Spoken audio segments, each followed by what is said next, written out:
What's up, my people? It's Cat Sports again. Now, this is a sports channel, so let's talk some sports. As usual, before I get started, let me give a shout out to the JBT community. Just boxing talk. We're just a group of people that love to talk boxing. And we're always looking for others to join us. And you don't have to have a podcast, a channel, or anything like that. The only requirement is you just have to love to talk boxing. Hardcore boxing news. What's up, Jay Hardcore?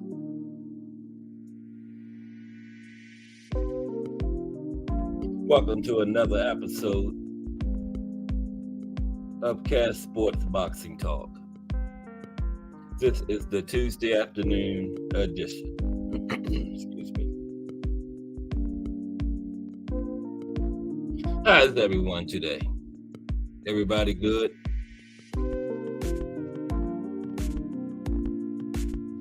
We're 2 days into a new year.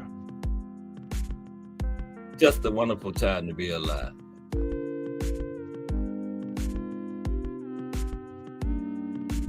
Now, the world may not be perfect, but it's the only one we got. So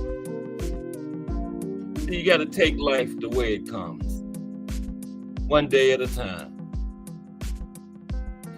Don't be worrying about what's going on next week or 2 weeks from now. Just deal with the here and right now. You know what I mean? That's how I'm taking it this year. Everything will be okay. The Boxing Menu podcast in the building. Salute, bro. Salute, Jay Hardcore.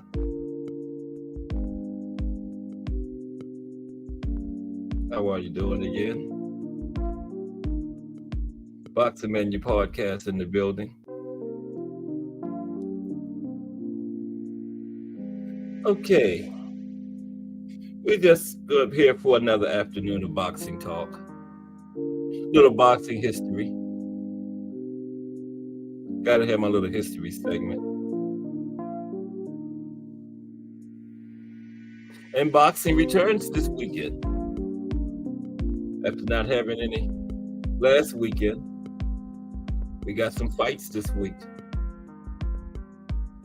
So we're in fight week mode. I believe we got Virgil Ortiz this weekend, making his return to the ring after over a year absence.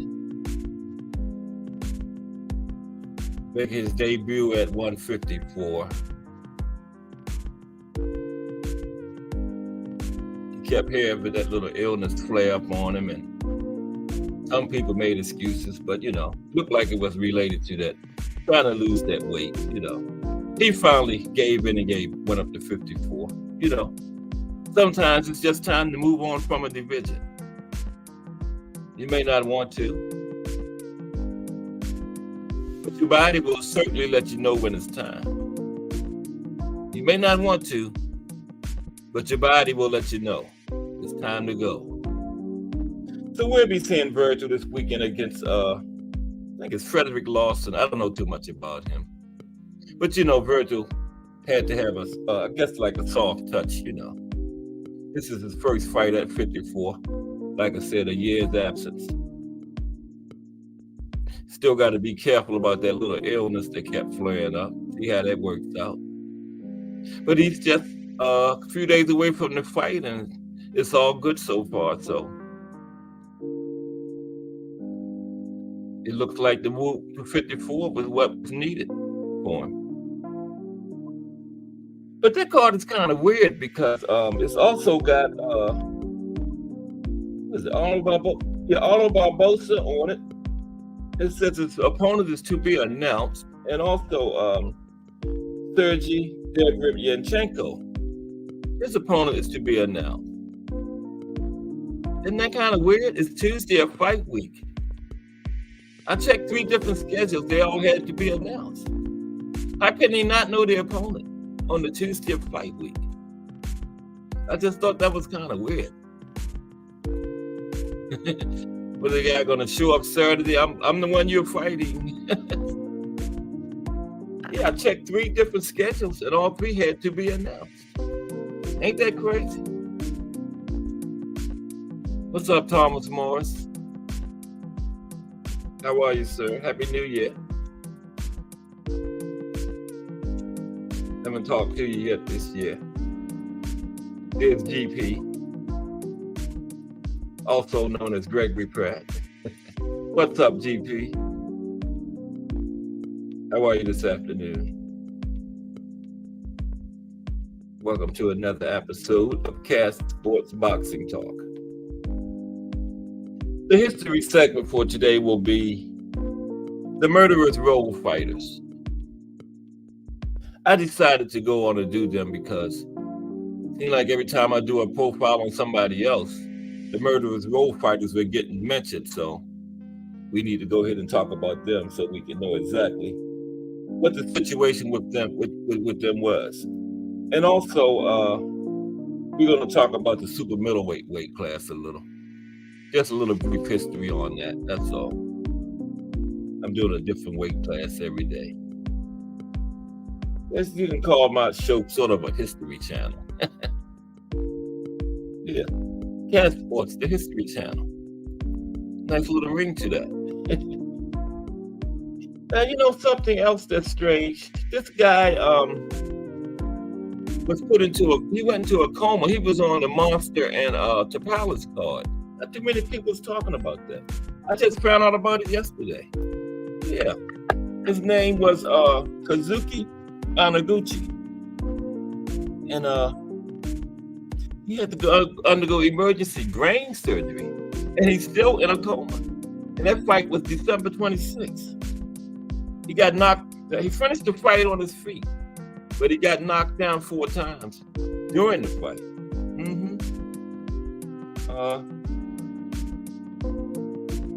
Yeah. Remains in serious condition. Yeah. Grave condition. He fought Seiya Tsutsumi.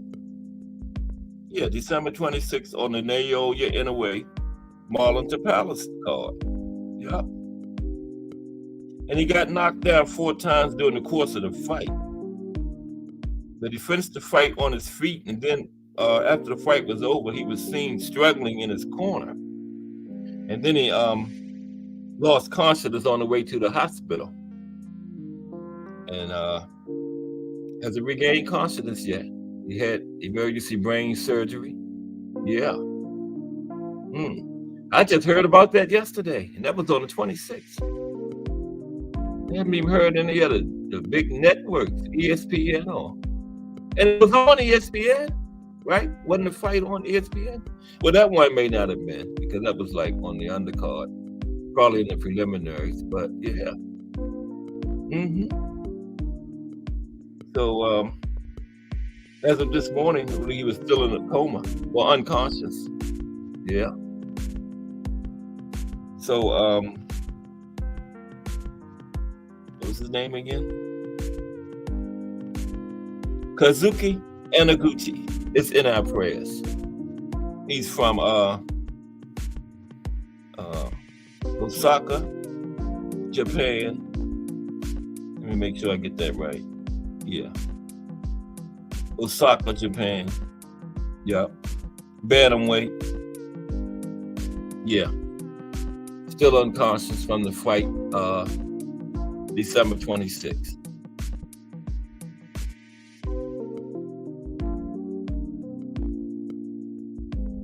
So just make sure you keep him in your thoughts and prayers, you know. Because that's part of this, unfortunately, that's part of the sport we love, you know. Like my buddy Jay Hardcore was saying this morning in his show, the head is not meant to be punched on like that, you know. And that's what our sport involves. So it happened. unfortunately. Yeah. So maybe he'll come out of it. Yeah, I just thought I would mention that because it needs mentioning, you know. Boxing Menu Podcast in the building. And subscribe to the Boxing Menu Podcast if you haven't. That's another nice channel. Yeah. Mike Ryan. What's going on, Mike? Lonnie Lee going to be pulling up to that red light, checking in a minute now. How's everybody's day going? How's everybody's year going so far? 2 days in.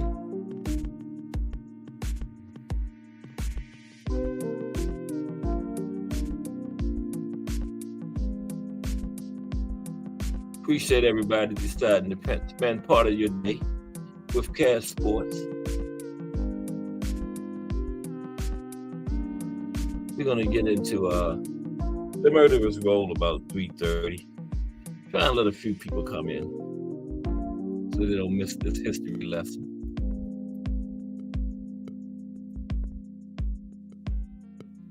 Oh, yeah, I know what I wanted to mention, too. We're waiting on the announcement from Tank to come in because we want to plan our meet and greet around his next fight. Hopefully it's on the East Coast like we think it has a good chance to be, because so many of us live on the East Coast, you know, that's in our group. And so keep that in mind whenever that fight is. I can't wait to meet y'all hangouters. I know we're going to have a big time. Just look at the fun we have in the chat. So imagine that in person. Wow. I'm staying away from old school and D1. I ain't trying to go to jail at night. Old school like fighting. Don't think I'm going to help you out. My name Bennett. I ain't in it. But yeah, keep that in mind, you know, when the fight is announced. Going to get on that seriously. Hopefully, we can have a large turnout. Get together, enjoy the fight, enjoy each other's company, and have a big time. Because, you know, that's fitting for the first meet and greet to be at a fight, because boxing is what brought us together in the first place, right? So I just thought that would be perfect. Maybe we can do a cruise or something at another time, but the first one should definitely be a boxing match.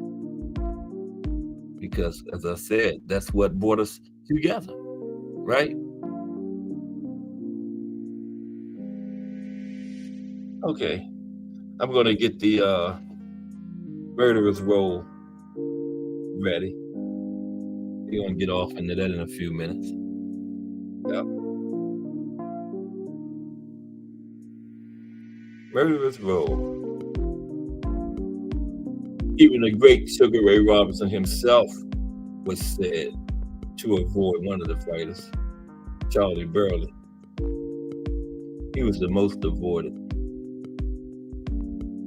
They had to fight. They fought each other 62 times because amongst the 8 Murderer's Row fighters, there were 62 fights in total between them because nobody else would fight them. They couldn't get title shots. None of that stuff. This was around late 30s, 40s, 50s, around that time period. Yeah.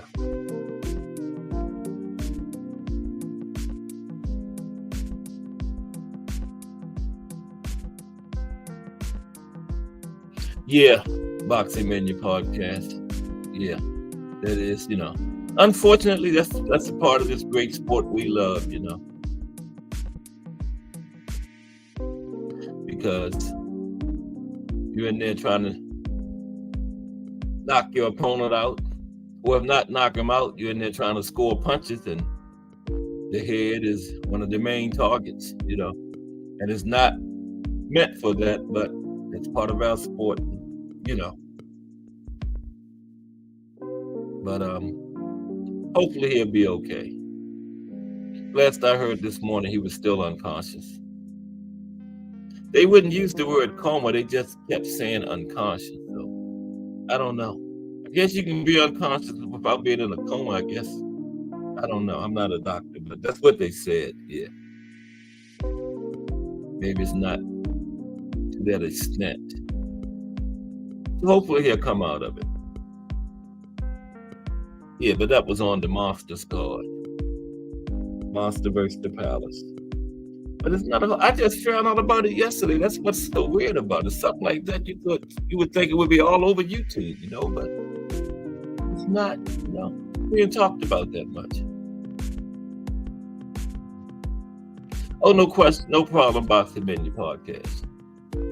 I got some nice big channels behind me calling my name out all the time, promoting me. So least I can do is try to help put somebody else's name out there. I wouldn't be where I'm at if it wasn't for a few other channels pushing me, pulling me along behind them. I got a chain hooked to them, going down the road with them.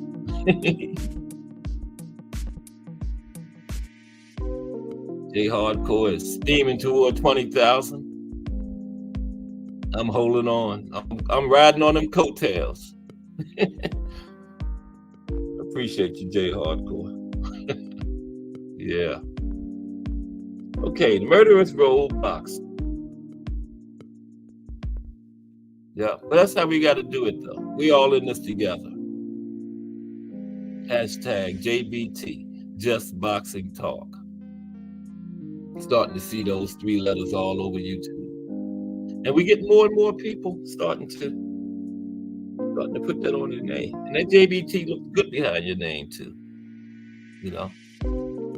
You see, Cash Sport, that sounds normal. Cash Sports. But Cash Sports, hashtag JBT, now that sounds like something, don't it? Mm-hmm. Sounds sexy.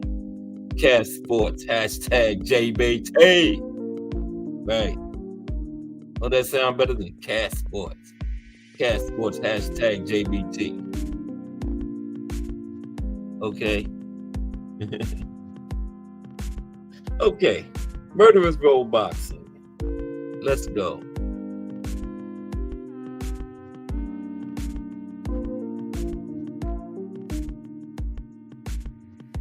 Take a quick look at my lights before I get started. In a minute now. Ooh, not bad.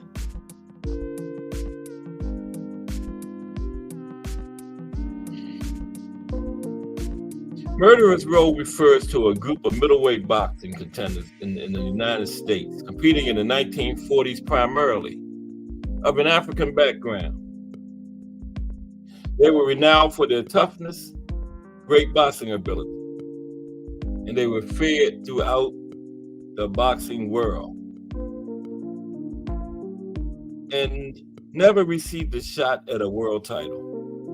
Wow. Not a major one. According to boxing pundit Jim Murray, they were the most exclusive men's club the ring has ever known. Most exclusive men's club the ring has ever known. Check this out. They were so good and so feared, they had to have their own tournament. Like I said, they had 62 Murderous Row fights. 62 fights just totally Murderous Row of those 8 guys. Okay? Now, fighters recognized under the Murderous Row banner included Charlie Burley, Lloyd Marshall, Holman Williams. He sounds like he's bad. Holman Williams. Herbert Coco Kid Lewis, Hardwick, Jack Chase, another good one. Eddie Booker, Aaron Wade, and Burt Lytell. And I'm going to do today, take a deeper look at Charles Burley, because he was the most feared of them all. Okay, he was the one Sugar Ray Robinson was ducking, Charles Burley. So I'm going to take a separate look at him today. Okay. They were avoided by many of the famous names of their era. The 8 Murderers Row fighters faced each other a total of 62 times. The fights were often classic, grueling contests. Classic fight.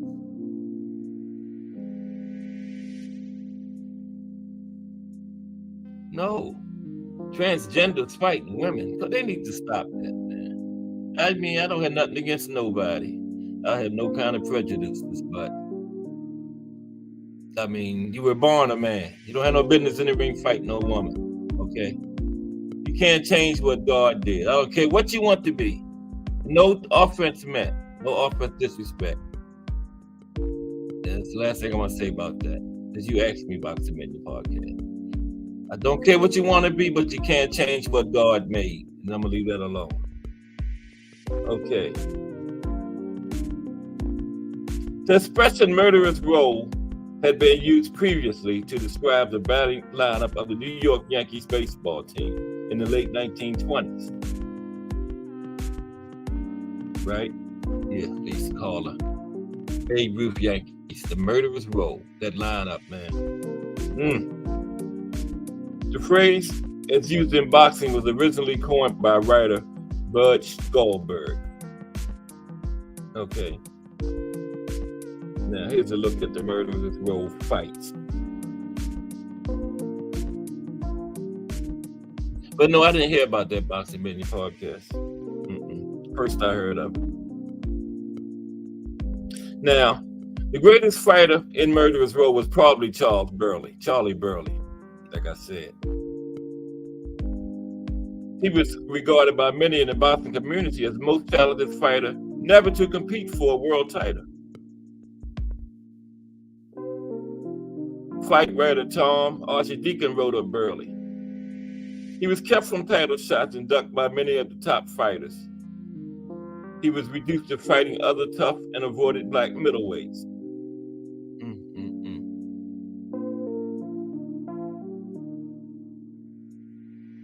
For nearly a decade, Burley defeated everyone put in front of him.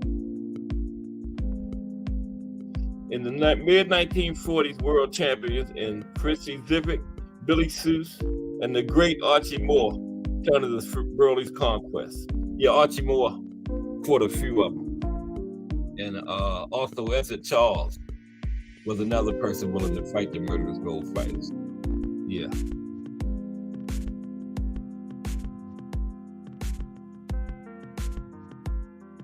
Now, Burley was ranked in the top 10 in the welterweight and middleweight divisions for most of the 1940s without receiving a title shot.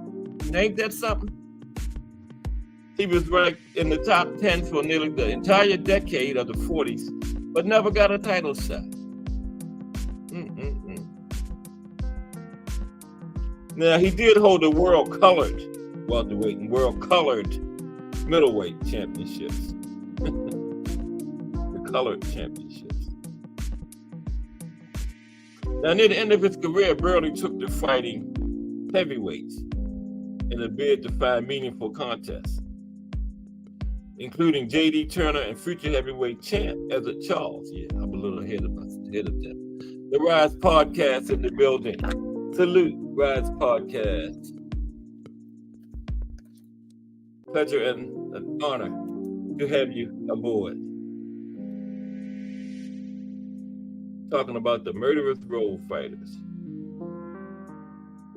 A group of 8 black fighters that was avoided by many of the top fighters in the late 30s, 40s, 50s. Avoided by even the great Sugar Ray Robinson himself. Okay? Now, eventually Burley would retire after winning 83 fights, without ever being able to meet in the ring the champion of the time, such as Rocky Graciano, Sugar Ray Robinson, Jake LaMotta. Those were three of the biggest names in middleweights around that period.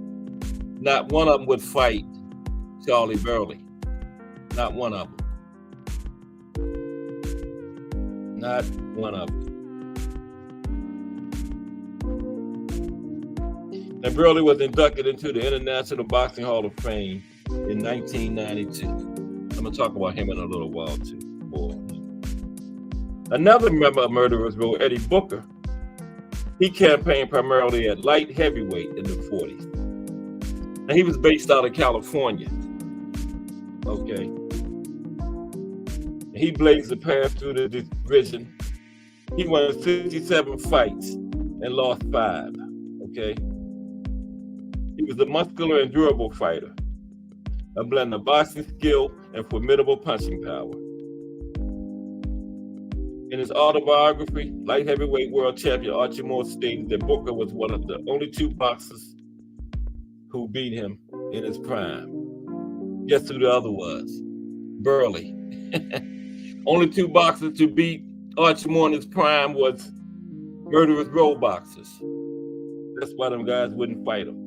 Ain't that something? Charles Burley was ranked in the top 10 for an entire decade and never received a title shot. There's Lonnie Lee. What's up, Lonnie? Where you at? The red light? I ain't even got to ask you. Just pay attention. We'll be holding up the people behind you. Salute. How you doing this afternoon, Lonnie? Happy New Year. Happy New Year to everybody. We're 2 days in now. Hope everybody's New Year has been good so far. Mine has been okay. Good afternoon, Lonnie Lee. Good to see you, bro. So the only 2 people to beat Archie Moore in his prime were Murderers Row fighters, okay? And he called them the best fighters he has ever faced. Booker fought 80 times, was never stopped. He had 5 losses, but he was never stopped. Holman Williams, another Murderers Row fighter, he fought in 3 weight divisions. He came out of the same Detroit gym as Joe Louis.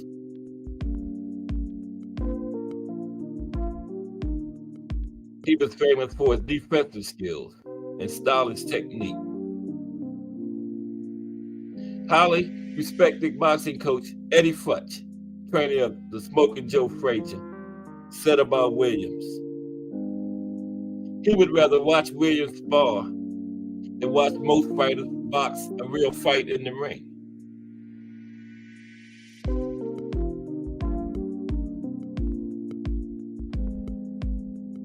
The local New Orleans paper and Ring magazine both reported on the large crowds that would attend Williams' fights,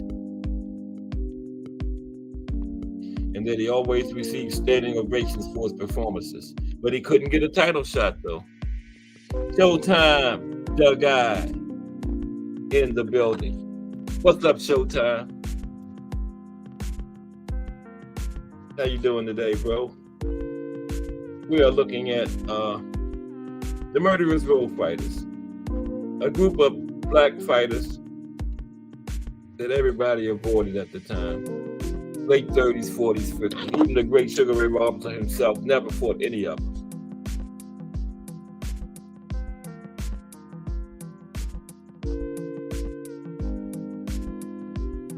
Holman Williams fought over 180 times without ever getting a title shot.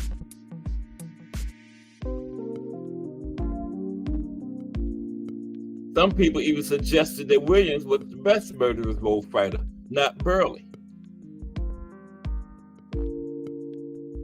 But when they met in the ring, it was pretty evenly matched.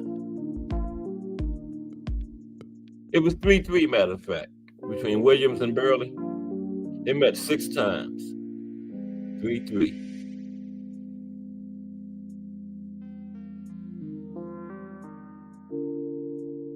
Jack Chase, known as the young Joe Louis. He was frequently in trouble with the law. Okay. He was in prison several times. At one point, he was in prison for shooting another Murderers Row member, Aaron Wade. Later, both men claimed it was an accident.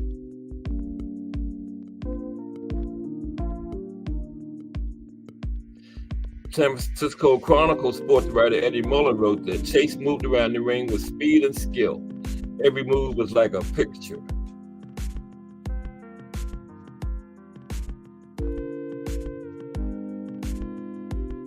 It was reported that he fought 48 times in the 30s, but there's no official record of any of his fights. Wow.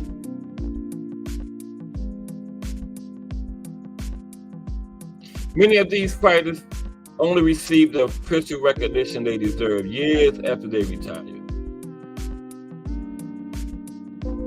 6 members have been inducted into the International Hall of Fame. Just Do Boxing in the building. Oh man, let me straighten up. All these heavyweights coming in here. Let me get on my P's and Q's. Rise podcast, Just Do Boxing, hardcore boxing news. Wow.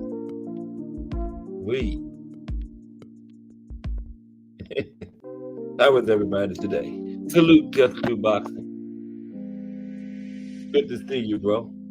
Always a pleasure to see Just Do. Always giving me my pride. But anyway, 6 members of the Murderers Row ended up in the International Boxing Hall of Fame. And there you have it, Murderers Row.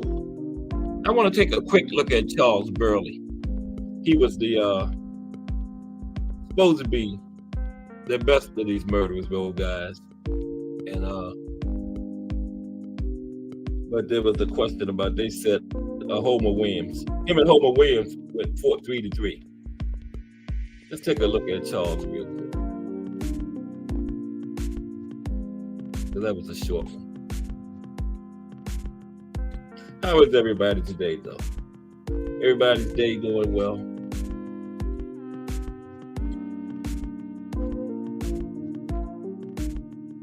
Don't forget to pray for the guy, what's his name again? The Japanese guy he's in a coma. Kazuki Anaguchi. He was on the Monster Inoue and Marlon DePaula's card December 26th, and he finished the fight on his feet. He got knocked down 4 times. He was seen struggling in his corner. He went unconscious on the way to the hospital, and he hadn't gained consciousness yet. He had a emergency brain surgery done. Yep. Kazuki Anaguchi. As of this morning, he was still unconscious in grave condition. I just found out about that yesterday. It happened December 26th. I hear too many people talking about it. That was on the Monster card. I only watched one fight on that card. I just watched Monster and DePaula. Did anybody see that tape Monster had? And he had to have tape like 6 inches up off of his knuckles, man. Looked like a cast. I sent you a picture of that, Jay. Oh, Lord, what happened?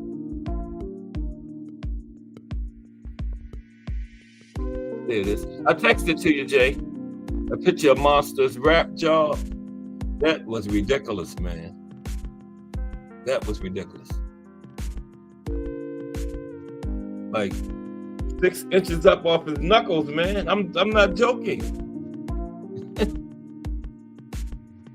Okay, Charlie Burley.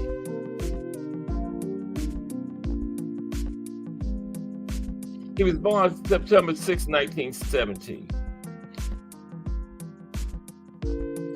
He fought as a welterweight at the middleweight from 1936 to 1950.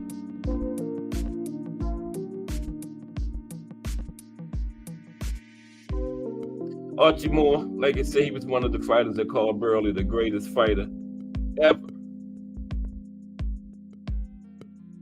He had the World Colored Welterweight Championship and the World Colored Middleweight Championship. Charlie Burley.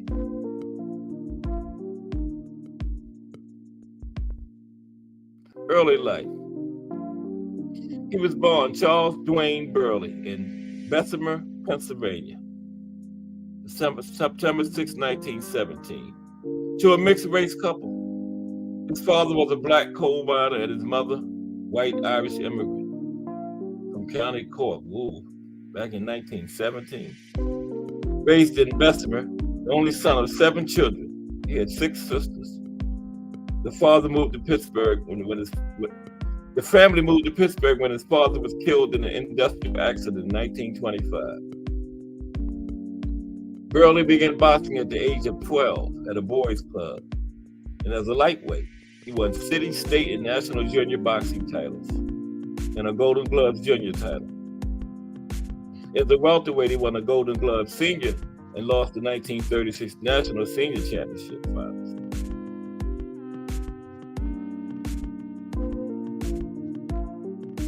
Okay, in 1936, he refused an invitation to participate in the Olympic trials due to his objection to the Nazi regime in Germany. He should have went over there and won a gold medal, like Jesse Owens did, right in front of Hitler. That would have been the way to get him.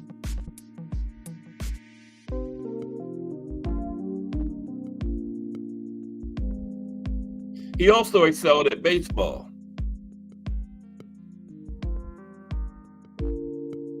He was reportedly offered a contract by the Homestead Grays, the local Negro League franchise.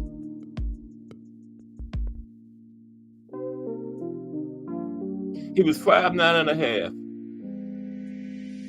and he fought between 145 and 162 pounds. He made his pro debut on September 29, 1936, fighting as a welterweight at 150 3/4 pounds at Pittsburgh's Moose Temple. He knocked out George Liggins in the 4th round of a 4-round fight. Less than 2 years later, on August 22, 1938, he met the Coco Kid at Hickey Park in Millville, Pennsylvania, for the World Colored Welterweight Championship. I believe the Coco Kid was a murderous road fighter too. He won a 15-round decision, knocked the Kid down 3 times, and defeated him decisively, taking his title.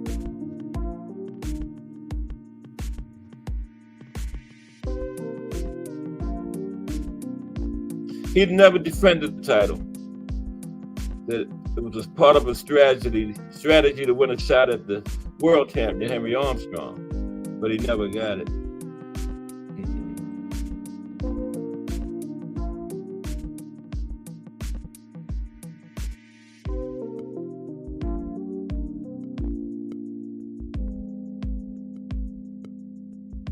Fort Homer Williams, another murderous road fighter. The first fight was in 1942. He won by a 9th round technical knockout. Next fight, Williams won a 15-round decision. Remember, they went 3-3. That says Burley was never granted a world title shot by any of the world welterweight and world middleweight champions of his era, and avoided by many of the top fighters, of the top white contenders. Among the fighters who ducked him, Hall of Famers Billy Conn, Frenchman Marcel Cerdan, and even Sugar Ray Robinson, considered by many as the best pound-for-pound fighter in the world of all time.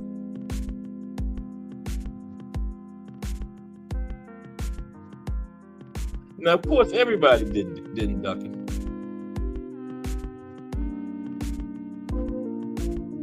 He won 2 out of 3 matches against future welterweight champion Fritz C. Zivit. He beat the great Archie Moore by decision. And easily beat New York State Athletic Commission middleweight champion Billy Seuss in a non-title bout. He also faced future heavyweight champion Ezra Charles, but lost 2 10-round decisions to Charles. Both of those fights were within a 5-week period. Wow. 2 fights in 5 weeks. Remember, Sugar Ray Robinson and Jake LaMotta, they fought their second fight on February 5th, 1943, and they fought the third fight 3 weeks later on February 27th, 1943. They had 2 fights in 3 weeks. Incredible.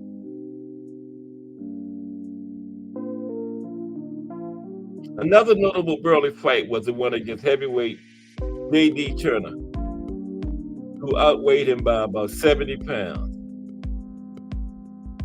He beat Turner's face to raw beefsteak in 6 rounds. Turner didn't come out for the 7th round. Burley was never stopped in 98 fights. Compiled a record of 83 wins, 50 knockouts against 12 losses.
Hello.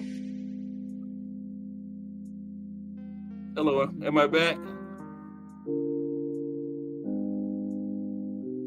Give me a thumbs up, please, somebody.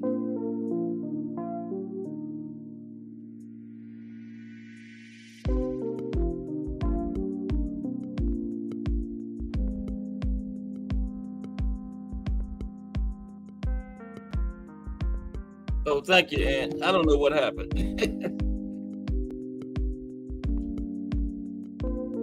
Okay, where was I before I was so rudely interrupted?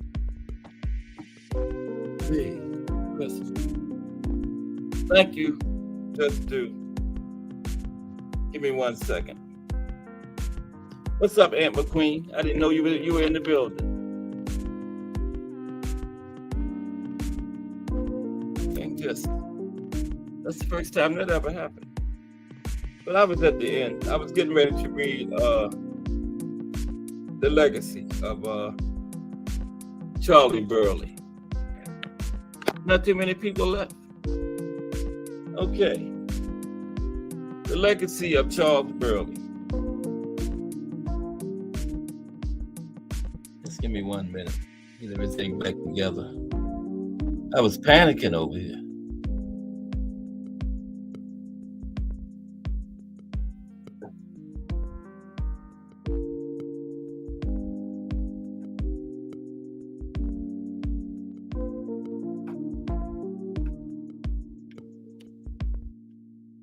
Okay, there we go.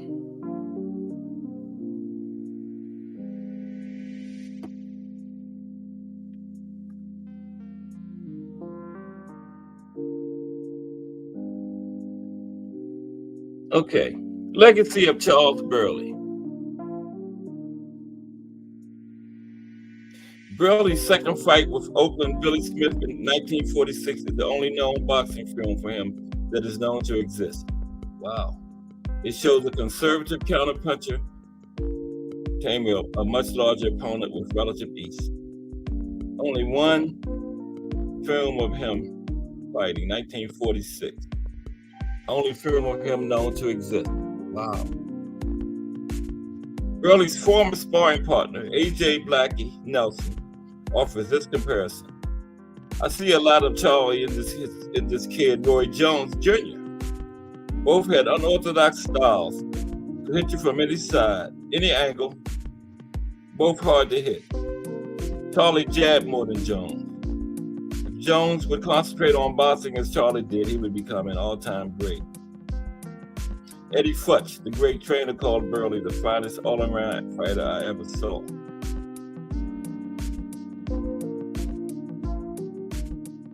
Burley was named to the Ring Magazine's list of 100 greatest punchers of all time. Elected to the Boxing Hall of Fame in 1983 and the International Boxing Hall of Fame in 1992. Burley was ranked 39th on Ring Magazine's list of the 80 best fighters of the last 80 years. An exhibit at the Western Pennsylvania Sports Museum at Pittsburgh Senator Heinz History. So the Heinz History Center states that Burley was the model for the character Troy in August Wilson's Play Fences. There you have it. Charlie Burley. Okay.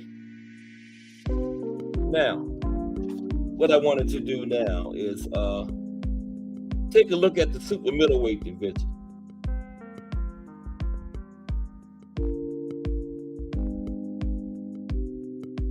A brief history of the super middleweight division. I've been looking at a different division every day. Started Friday. Today is the super middleweight division.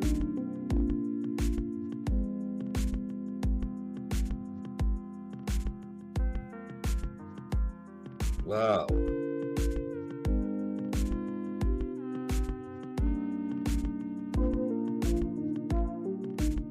I didn't see any Wi-Fi jokes in there.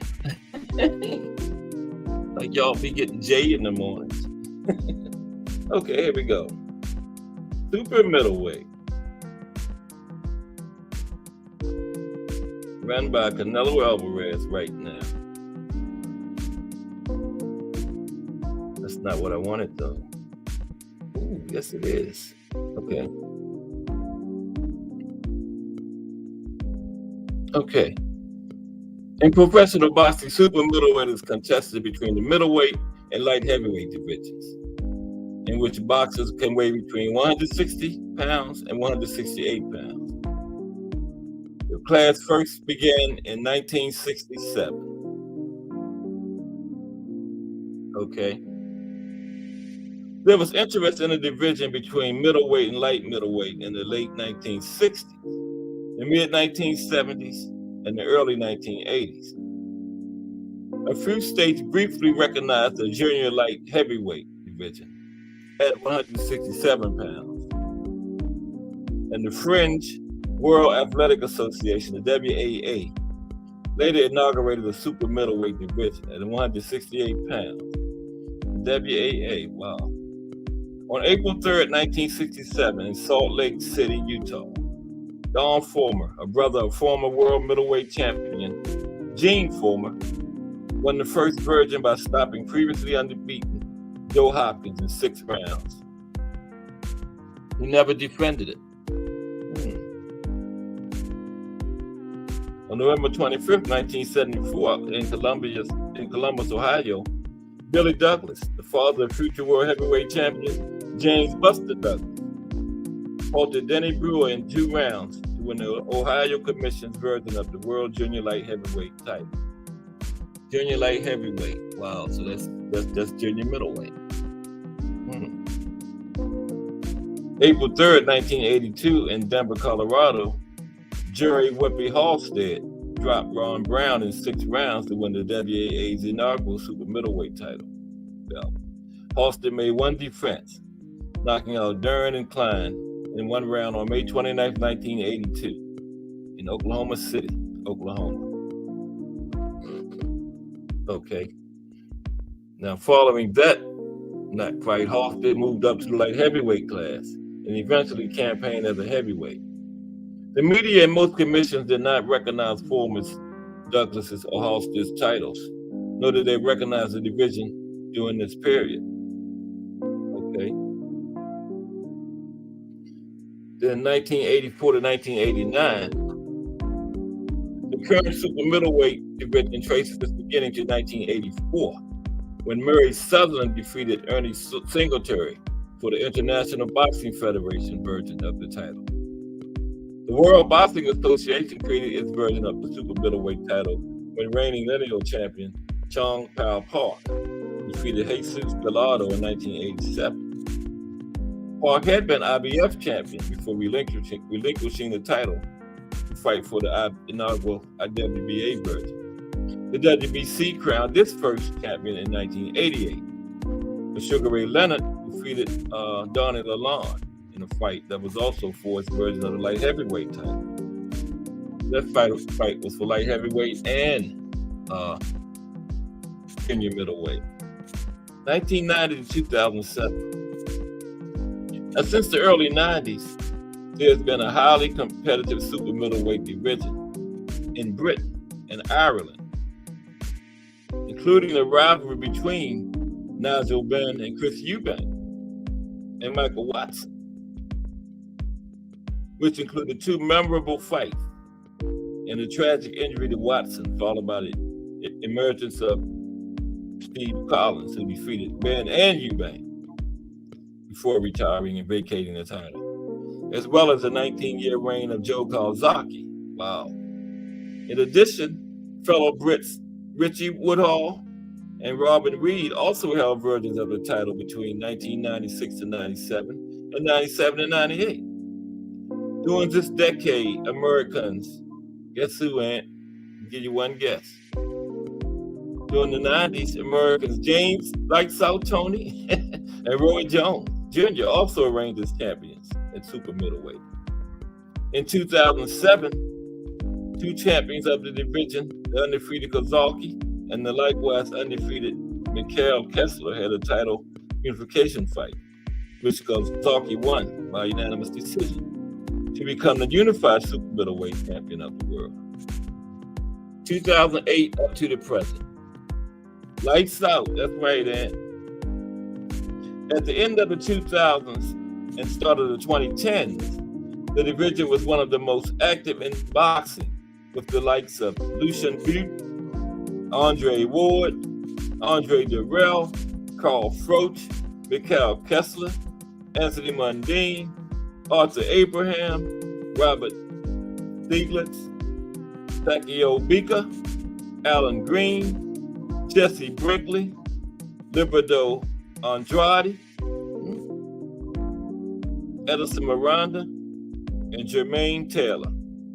Yep, I was getting ready to say that, but I see they saying it too.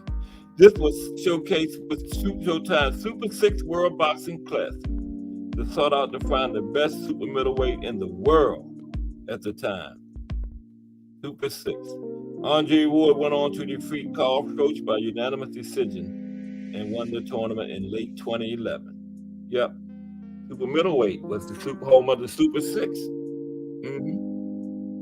November 6, 2021, Canelo Alvarez became the first undisputed champion of the division in the 4-belt era. Okay. Now the current world champion is still Canelo Alvarez, undisputed in super middleweight. Now a quick look at the rankings. Okay. Of course, the champion is Canelo Alvarez. Ranked number 1, David Benavidez. Ranked number 2, Christian Mbili. Number 3, Caleb Plant. Damn, Just, they got your boy 4, man. 4, David Morrell. I thought he would have been a little higher. I would have had him, I don't know. I might have had him in front of Plant. Him and Mbili, 2 and 3. But 4, David Morrell. 5, John Ryder. 6, Eric Bazinian. 7, Vladimir Ishkin. 8, Diego Pacheco. 9, Jamie Munguia. Is he ever fought in super middleweight? I don't know. 10, Edgar Berlanga. Oh, Edgar. Edgar's still undefeated though. 21-0. Yeah. Okay, that's it. I'm gonna get ready to put the link in, and we're gonna talk some boxing. But yeah, there's Murderer's Row, because every time I did a profile, they were talking about the Murderer's Row fighter, so I thought I would go on and do it. You know, I wish Thomas Hill was in here, because he was the one that brought up Murderer's Row to me, and I know he had some stuff to add, but he ain't in here. Okay. Tomorrow I'm going to do a woman, Barbara Buttrick. I think that's her name, Barbara Buttrick. Yeah. Let me make sure that I'm pronouncing her name right. Yeah, that's going to be my first female profile. Yeah. She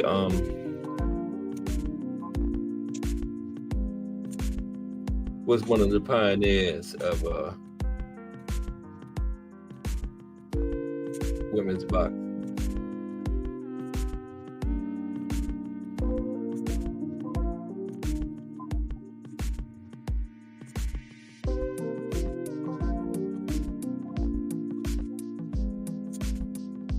Barbara Buttrick. I don't think that's the woman's name. Yes.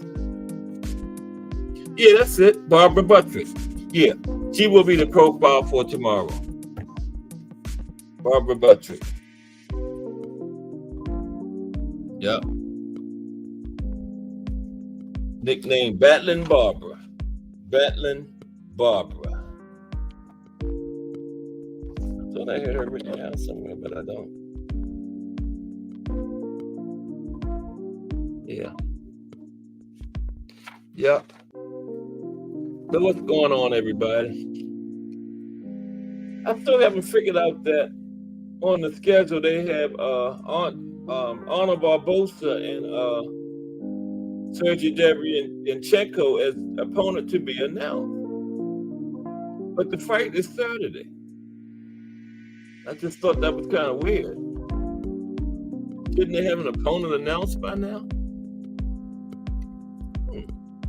That's very interesting. The weigh-in is like 3 days away. Yeah. Very interesting.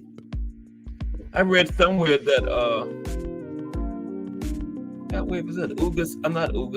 Bivol and Beterbiev had signed, but Beterbiev still got to beat Callum Smith. See what happened with Wilder? They'll never learn. You see what happened with Wilder?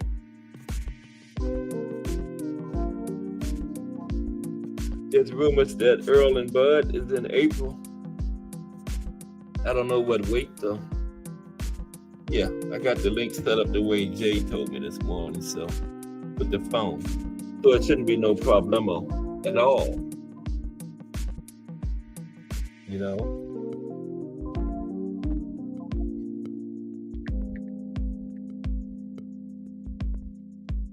Yeah, Virgil Ortiz returns to the ring this weekend against Frederick Lawson. I don't know too much about Frederick. Anybody know anything about Frederick Lawson? Where's Remo at? I haven't seen Remo in a couple of days. He was in the hangout this morning, but he hadn't been in here in a couple of days. Did y'all enjoy the Murderer's Row?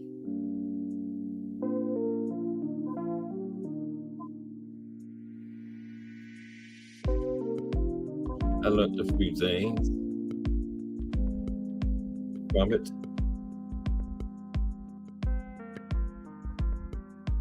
Let me get this link in. And we're going to chop it up.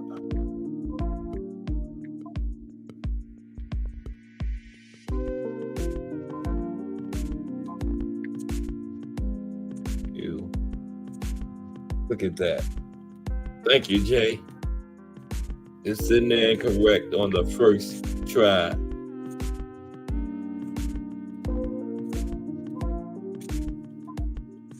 Look at that.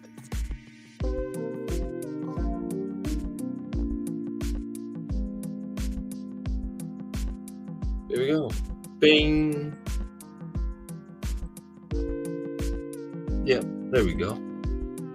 All right. Virgil Ortiz this weekend, and next weekend is the big one. Beterbiev and Callum Smith. The women got a women's fight in there somewhere too. Natasha Jonas and Michaela Mayer is in there. That should be a good fight. That's for a title, for Natasha's title. Yeah.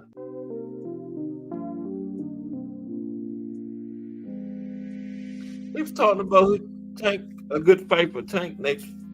What about Loma? But Loma's occupied right now, yeah. Loma's occupied. It'll probably be Pitbull. I don't mind. I wouldn't mind seeing that knockout. Yep, they still got to be announced. Big Watch Barroso's on there just to do. Your boy Big Watch. Wouldn't it be nice if he got another shot at rolling? That would be great. Like I said, keep saying, just don't have Tony Weeks anywhere around. He took the envelope the last time.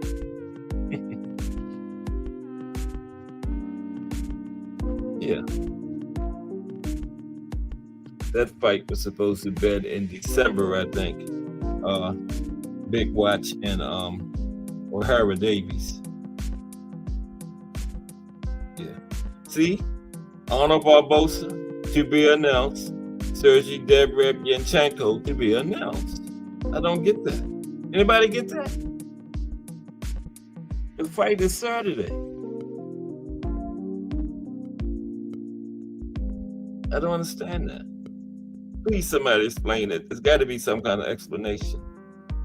Why do they have? And I checked like 3 different schedules. I checked Bad Left Hook, which I always use. I check ESPN schedule and I think Boxing News, puts the schedule out. They all had to be announced as their opponent. So what's up with that?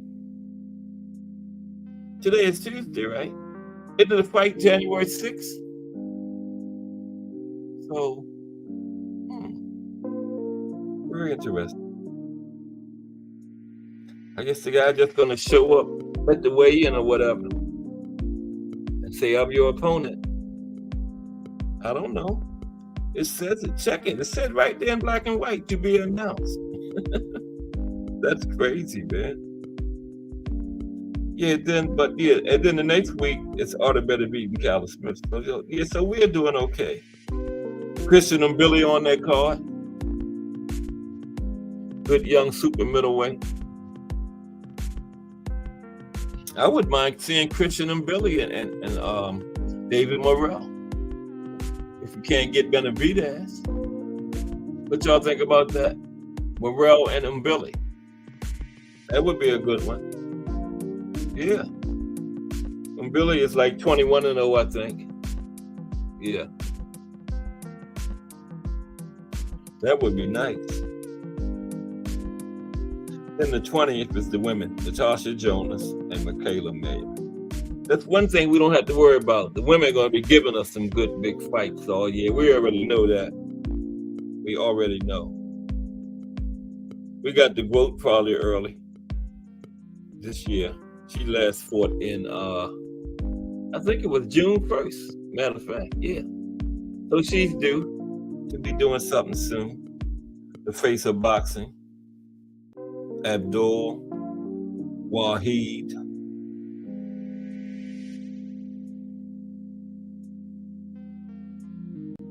Is due. We trying to have our meet and greet at that fight.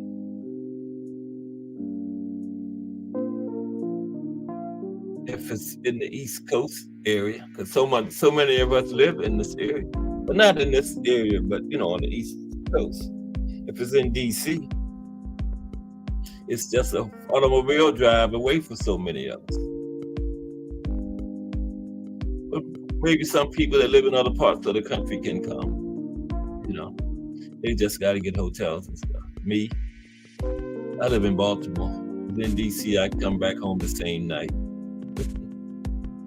Yeah, so many of us. Let me see, looking at Aunt McQueen, live in New York, just due in New Jersey. Oh, I'm not trying to tell people where y'all live at.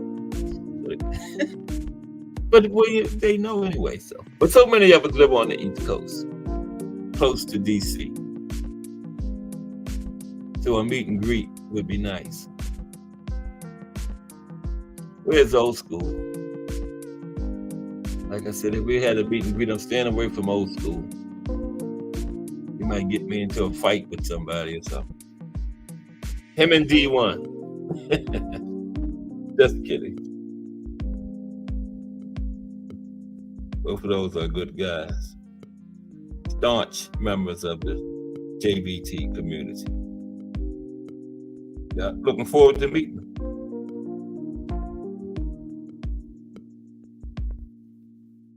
Carla De Los Santos. Wonder if she's any relation to Edwin. He's fighting on the Michaela Mayer and Natasha Jonas card. I mean, Lila. No, that's not the same. Lila Dos Santos. That's different. Yeah. Let me see if they added anything to it. The Monster's little brother is fighting. The Monster's little brother is fighting. When is it? I saw him on here.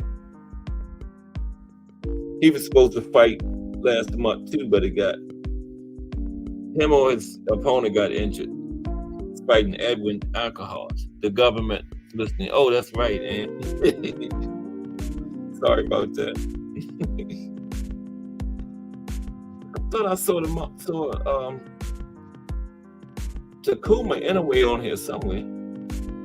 He holds one of the belts that Monster dropped at 118 when he went up. Isn't that something? His little brother got one of the belts that he dropped. Jamie Munguia, John Ryder. Good matchup for those two guys.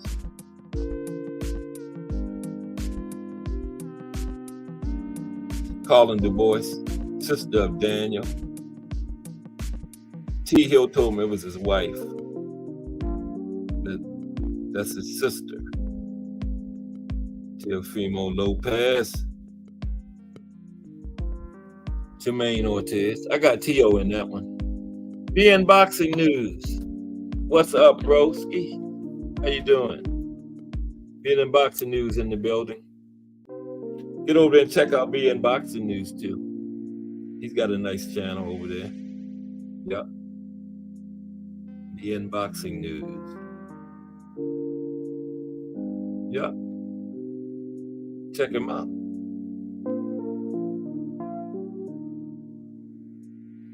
See, I be checking out all these channels. People don't even know I be checking out the channels, but I check them all out.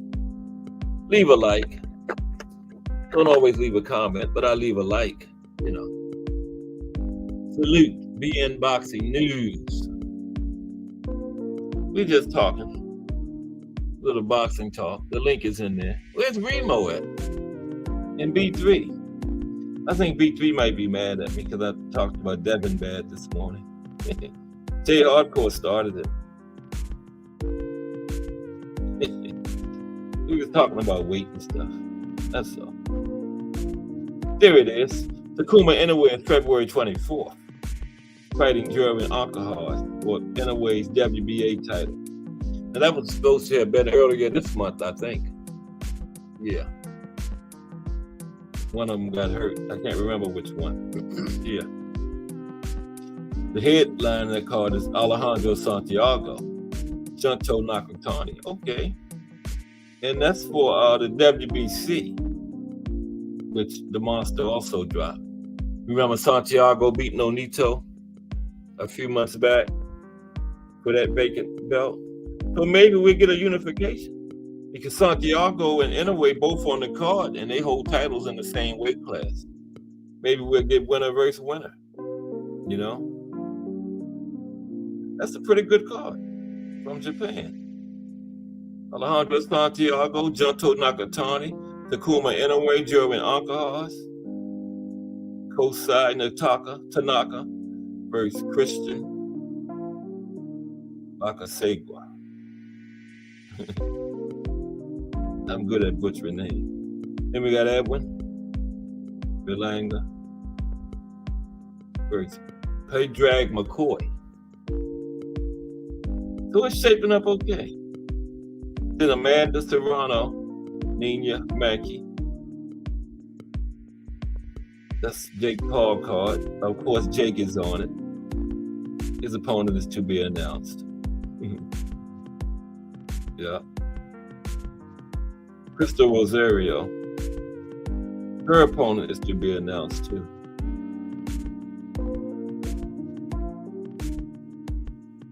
Oh, they've added another one. This is Raymond Ford. This is no date yet. No, yeah, yes it is. This is March 2nd. Raymond Ford is fighting Atabak Komatov. That's featherweights, 12 rounds. That 126 is starting to look good. That division. That's the one where Robisi just got upset by Espinosa. Yeah, that was. So that division is shaping up. I wonder if Robisi had a rematch clause in there. Anybody know? Yeah, because that might be upset of the year. What y'all think about that? Fender Bender brought that to my attention the other day.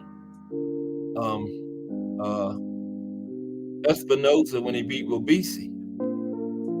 Is that a good one for upset of the year? When are the awards anyway? I have no idea. All I know is they are early in the year.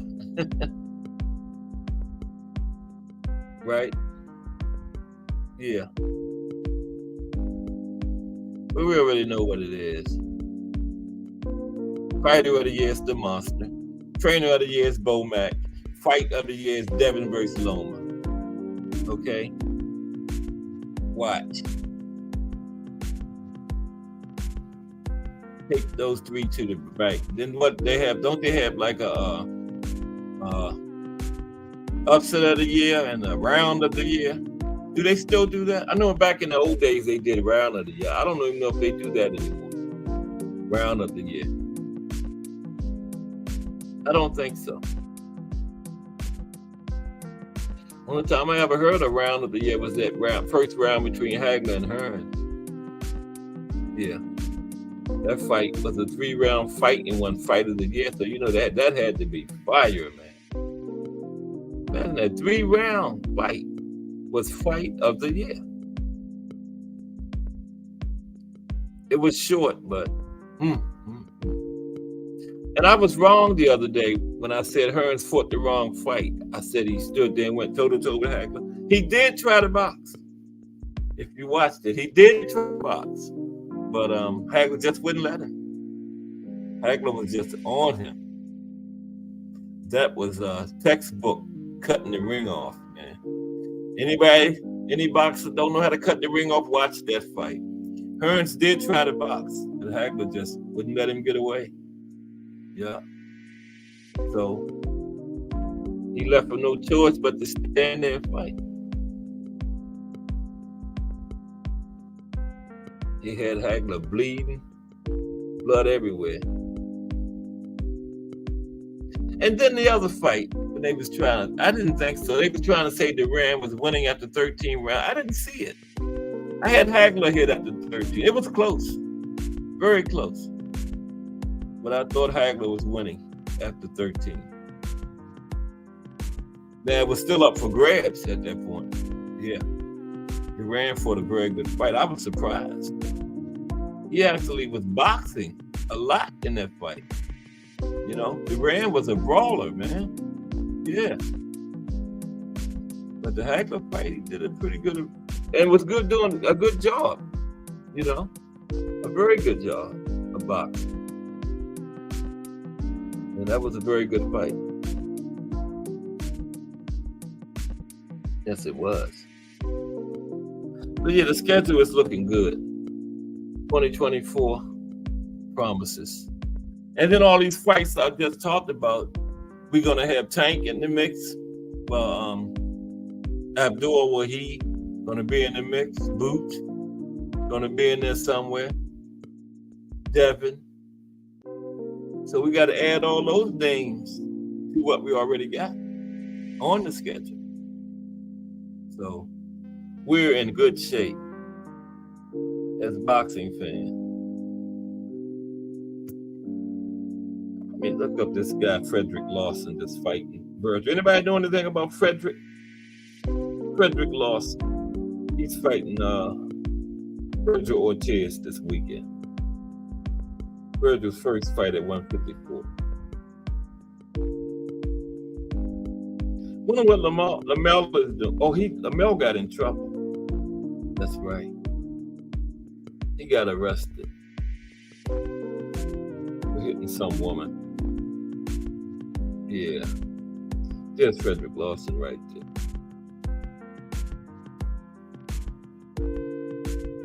.30-3. He's been stopped 3 times. He has 22 knockouts. Wow. Neat. So he's probably going to be food for Virgil. Orthodox. Well, not really. I don't know. 5'9", 70-inch reach. Let me see who he's fought. Anybody of note?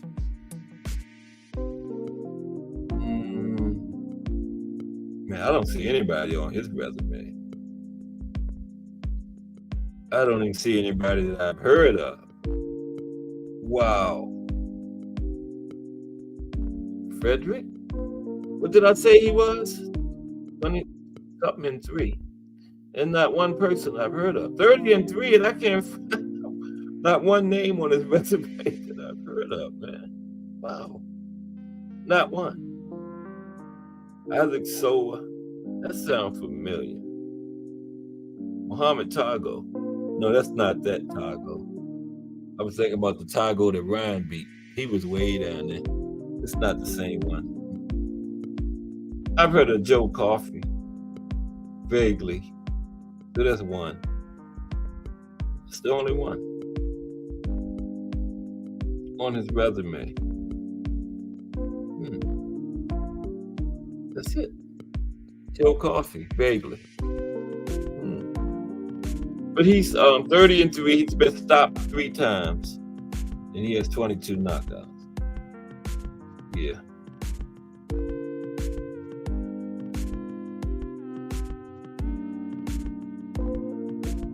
Knockout rate 73%.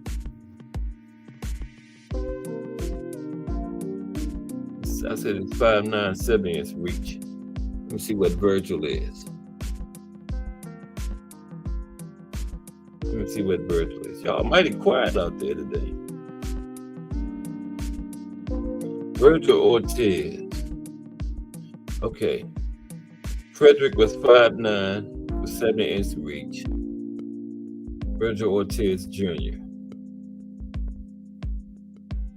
Where's your box rec at, Virgil? Here's Aunt McQueen. What's up, Aunt McQueen? Oh, did you go? What's up, Aunt? Chilling.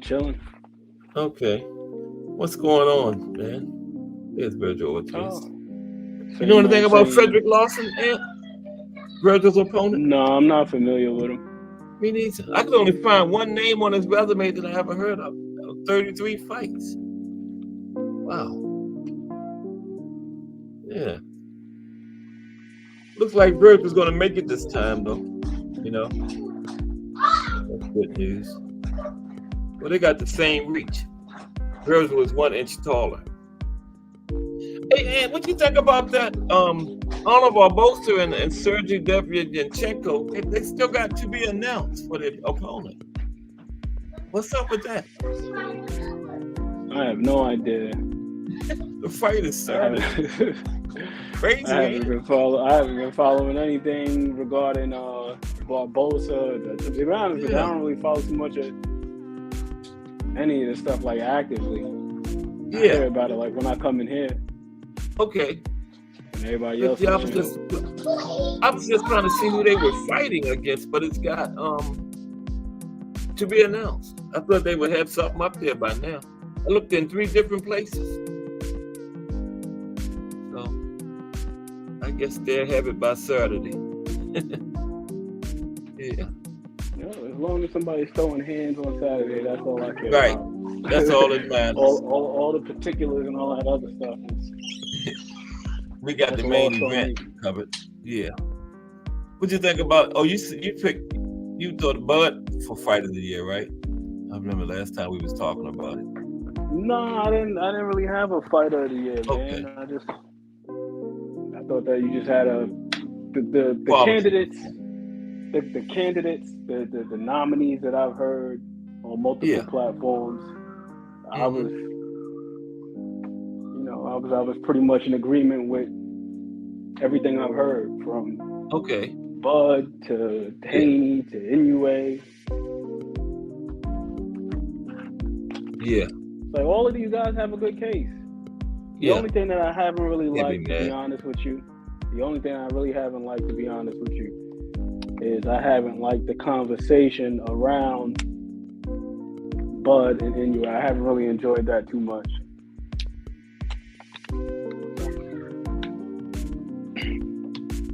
The conversation? Yeah, the conversation around those two in particular. What you mean? Okay. I just feel like there's been some what's the name? I just feel like there's been some gaslighting, man. You know? I know. Yeah, I know exactly what you mean. With the whole racial component. Like if you exactly. If you feel like one guy deserved it, then it's a slight to the other because of their race. Yeah. Like I've seen people saying like, "Oh, I don't know how the hell ESPN gave Inoue Fight of the Year over Bud, and this is just racism." Like the dude didn't just fight 2 unified champions back to back and become undisputed. Yeah, I was thinking in a way actually. In another weight class, you know what I'm saying? Like, Right. His first fight in the weight class was against the unified champion, remember? He was just coming up against him. Yeah. He's coming I up. favor in a way for it. Unified, became undisputed. It's just like, you can't be mad if he gets. I don't understand how anyone choosing that guy could be slighting another fighter. Nah. Especially for there to be, implications of racial bias. Nah, not in that case. And that's the thing that's super duper frustrating with a lot of these conversations. I was having a conversation on another channel. I ain't even mentioned NUA, and it just came out like vomit. Like, oh, you see, we not about to give him credit over here because he's getting enough over elsewhere. And it's like, that's crazy. It's like, how about we just give whoever's throwing hands some credit? The credit, right? We got enough of that going on in society.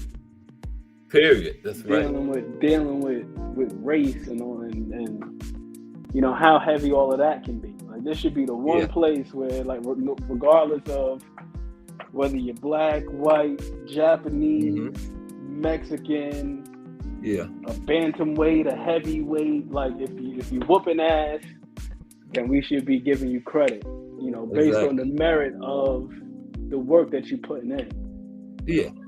Leave it out of the sports. This is where we come for the entertainment. Get away from that kind of stuff, Yeah. It's just, I see exactly what you're saying. it really like turns me off and like even want to have conversations. Yes, it does. It really does. But I know one thing. I think Bomac probably got trainer of the year sold up. You think? I can't really think of anybody else to give it to. Any other trainers? Bomac's a worthy candidate. Yeah, he is. Yeah. And the reason why I feel as though Bomac is a worthy candidate, I mean, obviously, you point to Terrence Crawford becoming undisputed for a second time, but I think that beyond that, Bomac has had success on multiple levels in the sport this year. Not just on the biggest stage. No. Just a couple of weeks ago, we were watching that card on ProBox, and he had two fighters on that card. He had, I can't remember where that one cat was from. He was like Eastern European or something like that. And then he had Keyshawn Davis's brother on there. He won his fight. Kelvin Davis. He had him on there. Then, Keyshawn Davis, still undefeated prospect. He's on the rise. Each step up that he's taken in competition in terms of the quality of the opponent, he's passed the test. He's been successful, Yeah. And then we also had him take on Eubanks Jr. after Eubanks Jr. got knocked out when he was under the tutelage of Roy Jones. And he comes back and he's the one whooping ass. I forgot all about Eubank. Yep. You gotta consider that too. Yeah. So he brought it back and got the win. Yep. Yeah, like with Bomac, it's like whether it was a guy that he's been in their corner for quite some time, and like Bud Crawford, or a newcomer or prospect, it's like the dude's just been winning on all levels. Winning. It hasn't mattered, just winning. He's winning. Yeah. Good trainer. You know the thing I like most about Bomac? He doesn't shy away from enlisting help. No. I like that about him. Like that he's got a team. Yeah. He does whatever it takes, Yeah. And I think it makes his fighters that much better. Having multiple eyes, because there may be some things that he misses that, when his cohorts they pick up. Yeah. And like Jake said, during the actual fight, he's not the only one doing all the coaching. He let them other guys, had their time in there. Yeah. He accepts their input. You know, like some trainers would, you know, had an attitude, well, like they the head trainer, and you know, during the fight, they don't listen to me, but not Bomac. Bomac does what it takes to win, man. Yeah. Exactly. So I give him a lot of credit for that. Yeah. I give him a lot of credit for that. Because in every other sport, you know, we had this conversation a couple days ago, but in every other sport, right, we, you know, we see the head coach. Like, let's look at football, for example. How many coaches do they have in a staff? Ooh, a bunch. You got the head coach, offensive coordinator, defensive coordinator, but then you also have specialists. Each position, like exactly. You got positions coaches, wide receiver coach, running back coach, linebacker coach, offensive line coach, special teams coordinator. Quarterback, you know got his own separate coach. Quarterback coach. Yeah, that's true. So Bomac said that they can do it, you know, he can have more than one over there with him, which is good, you know, which is good. When is that Loma and Kambosos? I didn't see them on the schedule nowhere. I thought they had already signed to fight each other. Loma and Kambosos. Yeah, I thought that was already a done deal. Yeah, I did too. But I didn't see the names anywhere. I thought it was coming up.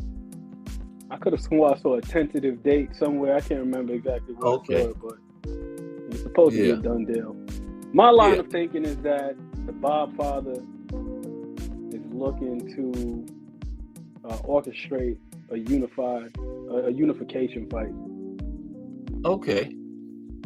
That's just my line of thinking, because I know that what's my guy's name? Shakur Stevenson. He wanted to fight Lomachenko. Yeah, he sure did.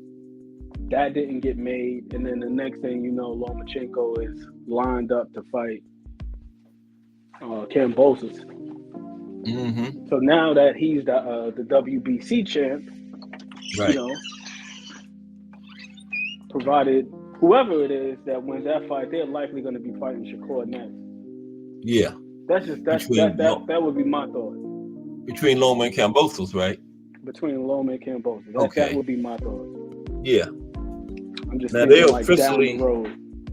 They officially elevated Tank. I saw that somewhere. And what's the other one? The IBF. So that's still out there, right? The IBF. Yeah, the IBF is what Loma and Kambosos are going to be fighting for. I was thinking about the WBA. That's he vacated all of them. Right? Oh, that's right. So it's still one more. What the WBO? The WBO. Yeah. But Bob will have control over all of them. Yeah. At least two of them right now. I don't know what's going on with the WBO. No, yeah, me neither. With that. Yeah. That's interesting. Yeah. The Bob so it's up to the WBO. Again. Yeah. But he's got it's up to the WBO, but there'll probably be a couple of Bob's fighters, you know. But the WBO is usually, I don't know. Who has the WBO at 140? Is it T.O.?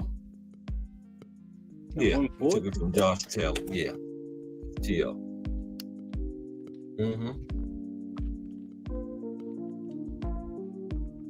I think they should have something like a Super 6 or a Super 4 or Super something at lightweight. Little tournament, round robin type deal. Yeah. All those good fighters they got down there. They got some fighters. I like Raymond Murataya. I think he's ready. You know? He fought since he knocked out Nakatani. No, what was Nakatila? Didn't he have another fight after that? I think. Or was that his last fight? I can't remember now. I know he knocked Nakatila out in the second round or something. I'm not sure.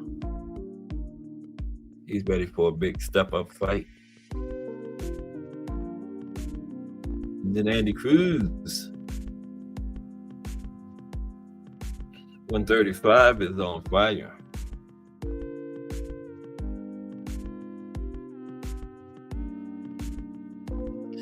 So 2024 is shaping up pretty nice so far. We're in for a treat. I heard the Godfather was trying to make a deal with Prime. Did you hear anything about that? And just got busy for a minute. But we winding down. 3:45.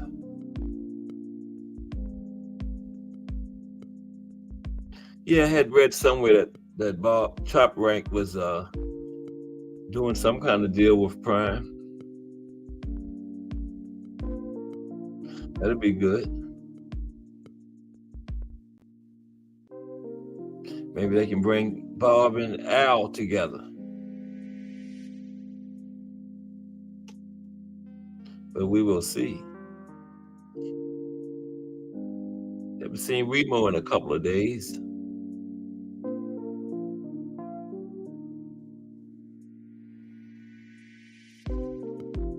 What my likes look like. Likes looking good. Oh shoot.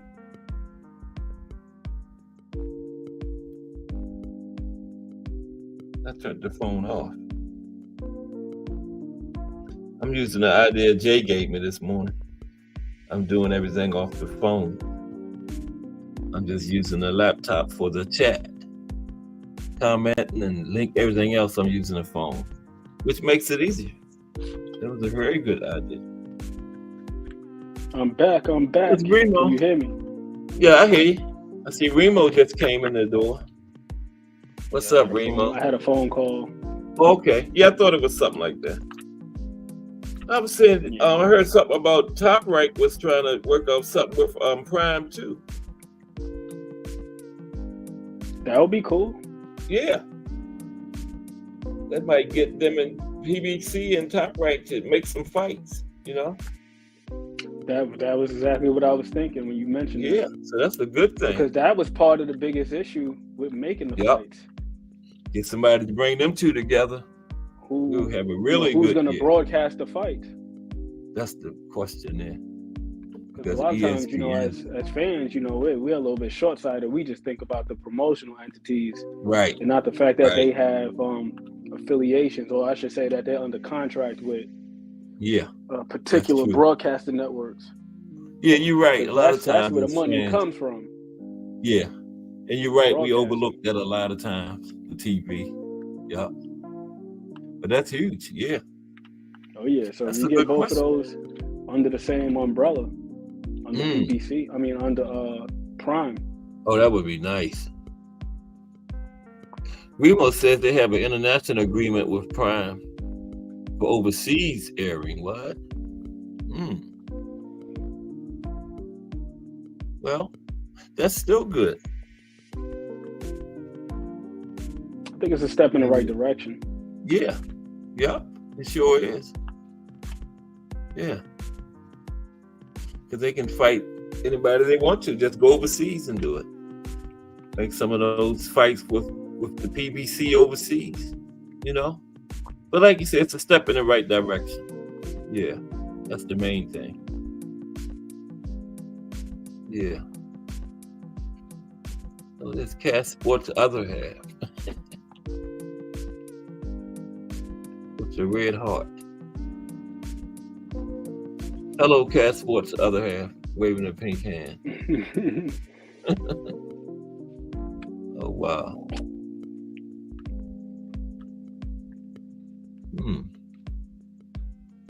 Yeah. When is Pro Box is next week, right, Ant? Next Wednesday. I believe so, yeah. Yeah. We didn't have it this Wednesday. Nope. This was the second one they missed. So I guess they'll pick back up next week and go back to every other week. Next, because tomorrow is the third. Yeah, I think they did say the 10th. Because tomorrow's the 3rd. Next I'm gonna Wednesday take a be quick the 2nd. look at the schedule as we speak. Let's see. Oh, they might have said 17th, and it might be. Pro Box I think TV fights. Let's see. it might be the 17th. We might have another week to wait. No, you cannot, Molly. Yeah, the Prime 17th. Okay, that's what I thought. Yeah, so we got another week, 2 weeks. Remo says Prime could be And the after missing that, puzzle. the 31st. That's what we was talking about. And Remo said Prime could be the missing puzzle piece to make boxing a major sport again. Yeah. You know, as far as bringing all those companies together, getting their fighters fighting each other. That's true, Remo. That's a good point. Yeah. We was talking kind of down those lines. Yeah. Oh, yeah. That'll be good. The Saudis. I can't wait to see that Fury and Usyk undercard. The way Saudis been doing it, you know. I'm sure they got something big planned again.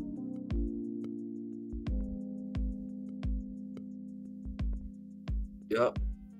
I'm sure they do.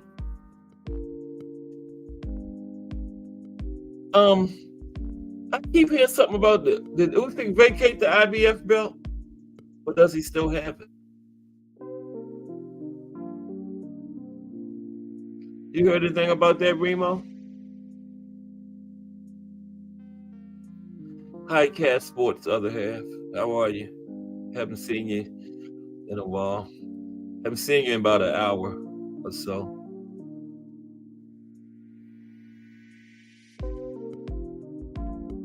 But you are right, Remo. Prime could be the missing puzzle. Dubai can help me get the big fight for 135, 147. That's right. That's what we want.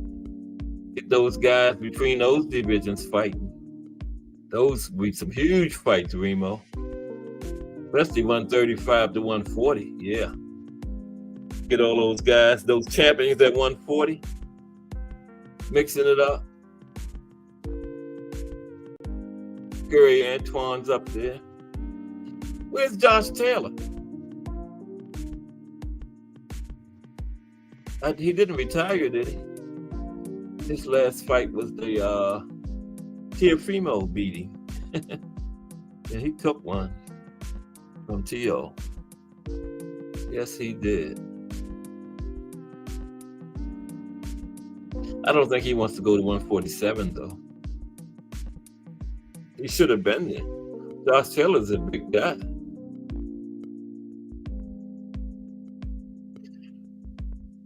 I thought he was finished with 140 after Catterall fight. Well, Ant dropped off, and I think I'm gonna be about to drop off too. We got Just Do Boxing in like 5 minutes. Another Cash Sports boxing talk in the books. Remember, tomorrow the profile will be Barbara Buttrick. Okay? It's only fair that I profile some women fighters too. You know, they are an important part of our sport. Okay? As fans and fighters. Right, Cash Sports' other half? All right, everybody. I appreciate everybody's support once again. And Remo's here today. So, I got a new clothing. Who was in the building today? Went from the last one into the first one. Cat Sports' other half was in the building today. I'm enjoying you enjoying the podcast, Cat Sports' other half. The entire Cat Sports is in here today. Me and my other half was in the chat. Okay, Cat Sports' other half was in the building. Remo was in the building. BN Boxing News, Just Do Boxing, Showtime, The Guy, Pass, Lonnie Lee, The Rise Podcast was here today, gracing me with their presence. Mike Rhyme, Gregory Pratt, aka GP. Thomas Morris was in the building. Tampa Tommy, good to see you again, bro. Boxing Menu Podcast. And J Hardcore. And get over there and subscribe to all these channels. BN Boxing News, Boxing Menu Podcast, Rise Podcast. Well, y'all know about the Rise Podcast. Just do boxing. Hardcore boxing. Casual Corner. And I appreciate Aunt McQueen for coming up here helping me out today.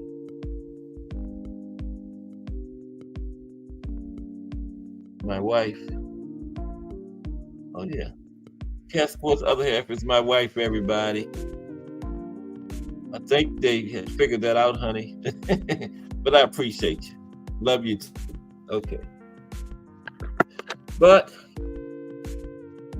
I appreciate everybody for continuing to rock with my growing channel, Remo. But you know, I'm growing. But you know, we got to crawl before we can walk, right? Happy New Year once again to everybody.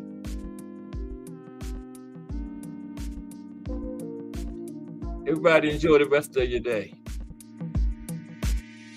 Cat Sports.